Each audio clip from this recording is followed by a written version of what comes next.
दिलीप और उसकी पत्नी दीपा का गांव में एक छोटा सा कपड़े का ठेला था, पर उससे उनकी कोई खास कमाई नहीं हो पाती थी। उनकी आर्थिक हालत कुछ खास ठीक नहीं थी। एक दिन दिलीप और दीपा कपड़े के ठेले पर बैठे थे और आपस में बातें कर रहे थे। 4 दिन से 1 रुपए का गल्ला नहीं हुआ है। ऐसे तो काम नहीं चलेगा। 1 रुपए की आमदनी नहीं हुई है। होगा भी कहाँ से? न हमारे पास नए जमाने का माल है, न अच्छे कपड़े और न ही ठीक से दुकान है। सामने देखो, उस दुकान पर कितने ग्राहक हैं, क्योंकि उनके पास सुंदर दुकान और स्टाइलिश कपड़े हैं, और हमारे पास बस ये टूटा हुआ ठेला है। पर अब हम क्या करेंगे? हमारे पास तो और पैसे भी नहीं है जो हम दुकान ले सकें। पता नहीं, मैंने सब भगवान पर छोड़ दिया है। वही है अब सब कुछ करने वाले। वो चाहें तो एक पल में सब कुछ कर देंगे, नहीं तो पूरी जिंदगी इसी गरीबी में काटनी पड़ेगी। तभी वहाँ दिलीप का दोस्त संजय और श्याम आते हैं और दिलीप से कहते हैं, और दिलीप, कैसा चल रहा है कामकाज? है किसी चीज की जरूरत हो तो बताना मुझे। क्या बताओ यार, दिन बहुत खराब चल रहे हैं। कुछ समझ नहीं आ रहा, कैसे सब संभालूंगा यार। मेरे पास पैसे ही नहीं जो मैं दुकान ले सकूं। अब तो खाने के भी लाले पड़ गए हैं। तेरी दुकान ठीक नहीं चल रही क्या? यार धंधा बिल्कुल नहीं चल रहा। घर में खाने तक को पैसे नहीं है, बेचने के लिए सामान है नहीं। जहाँ ये ठेला लगाओ तो लोगों को दिक्कत हो जाती है। समझ नहीं आ रहा क्या करूं भाई। अब तो भगवान ही एकमात्र सहारा है। अरे तू चिंता क्यों कर रहा है? दुकान ले ले कोई। दुकान होगी तो कमाई अपने आप चालू हो जाएगी मेरे भाई। दुकान के लिए पैसे भी होने चाहिए भाई, वो कहाँ से लाऊं? और दुकान ले भी लूं तो माल भी तो अच्छा और ज्यादा चाहिए कि नहीं? क्या करूं, कुछ समझ नहीं आ रहा। इतने पैसे कहाँ से आएंगे? क्या होगा अब? यार एक काम कर, मेरे पास एक दुकान है दोस्त की, मैं उससे बात करता हूँ, ठीक है ना? और वो दुकान तुझे दिलवाए देता हूँ। तू अपना कपड़े का काम उसमें से शुरू कर ले, ठीक है कि नहीं? और मैं तुझे कुछ पैसे उधार दे देता हूँ, जिससे तू आराम से नया माल भरकर दुकान शुरू कर सकता है। अब बस तू मेहनत करने का सोच, बाकी सब हम पर छोड़ दे यार। संजय और श्याम मिलकर दिलीप को नई दुकान खुलवा देते हैं। संजय दिलीप को गले लगाकर बोलता है, बधाई हो दिलीप भाई, नई दुकान की खुशी में। अब तुम बहुत मेहनत करो और अपनी जिंदगी में एक सफल इंसान बनो दोस्त। हाँ भाई, खूब तरक्की कर और आगे बढ़े। हम हमेशा तेरे साथ होंगे, ठीक है ना? संजय यार, मैं तेरे पैसा लौटा दूंगा, बहुत मेहनत करूंगा यार। अरे पागल है क्या तू? है कोई बात नहीं यार, जब आए पैसे तब लौटा देना यार, है? और पैसे की चिंता मत कर, तू बस अपना व्यापार बढ़ा यार। तेरी कामयाबी ही मेरी कामयाबी है दोस्त। धीरे धीरे दिलीप का व्यापार तेजी से बढ़ने लगता है। दिलीप बहुत मेहनत कर एक बड़ा व्यापारी बन जाता है और अब दिलीप में घमंड आ जाता है।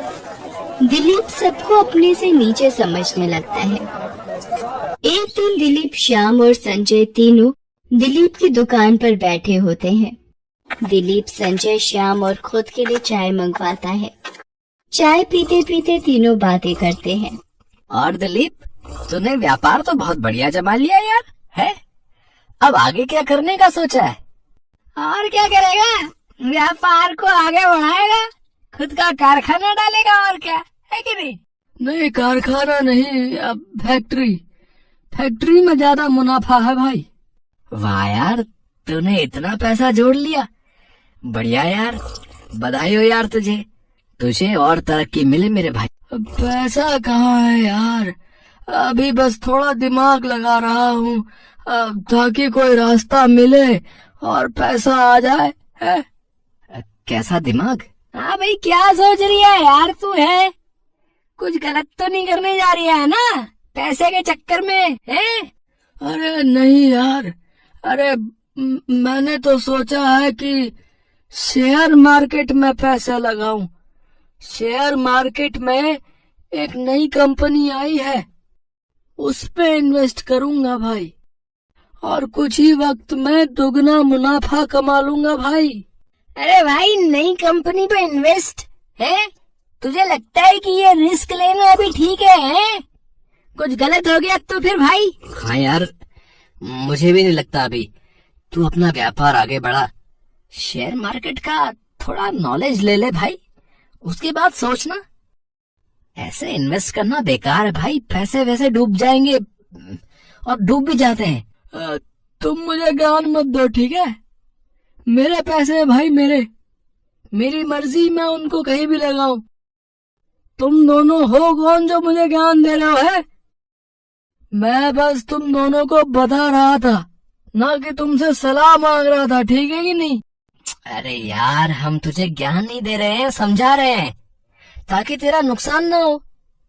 हम तेरा अच्छा ही सोचते हैं यार। हाँ यार, हम अपनी दोस्ती का फर्ज निभा रहे हैं यार।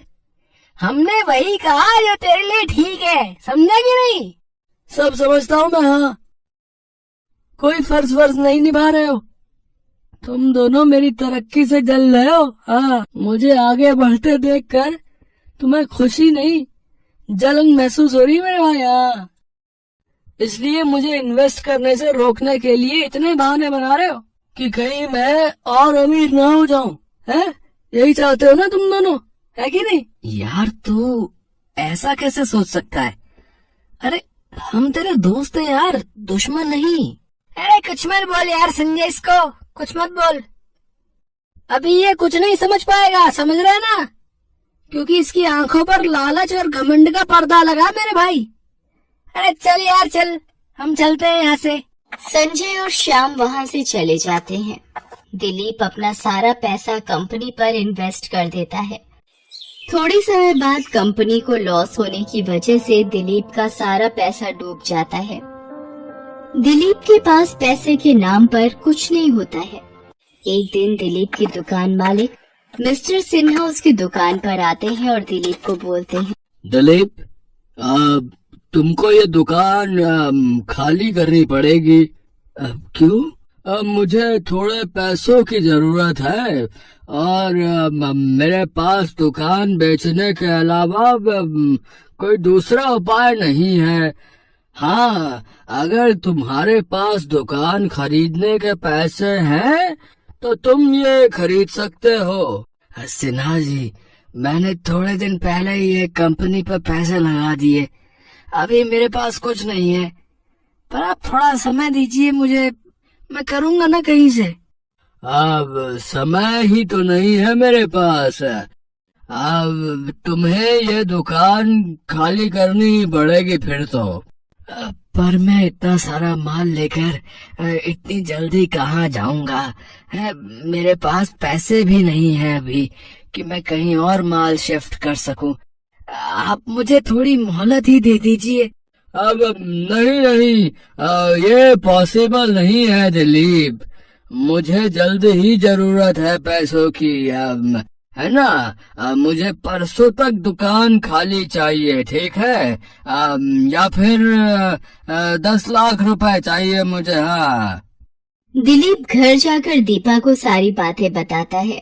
दीपा दिलीप से गुस्से में बोलती, कैसे इंसान हो? आपके इतने अच्छे दोस्तों ने आपकी इतनी मदद की और उनके समझाने के बावजूद भी आपने उस कंपनी में पैसे लगा दिए और पैसे डूब गए। अब हम क्या करेंगे? हम फिर से एक बार रोड पर आ गए। मुझे भी कुछ समझ नहीं आ रहा। सब जगह हाथ पैर मार लिए पर कोई इंतजाम नहीं हो पा रहा पैसों का। अब हम क्या करेंगे? आपको संजय भैया और श्याम भैया की बात मान लेनी चाहिए थी। 2 दिन बाद मिस्टर सिन्हा दुकान पर आकर दुकान से दिलीप का सारा माल बाहर रखवा देते हैं। दिलीप बहुत मिन्नतें करता है, सिन्हा जी, हम कहाँ जाएंगे? अरे प्लीज थोड़ा तो समय दे दीजिए ना हमें। नहीं नहीं, मुझे माफ कर दीजिए आप हैं, पर अब मैं कोई समय नहीं दे सकता भाई, देखिए। ठीक है, समझिए।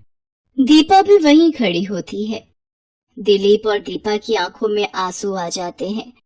तभी वहां श्याम और संजय पहुंच जाते हैं और दिलीप को गले लगाकर बोलते हैं, अरे अरे अरे रो मत यार, हम है ना तेरे साथ। हाँ भाई, अरे सब ठीक हो जाएगा यार। अरे तू बस हिम्मत मत हार यार।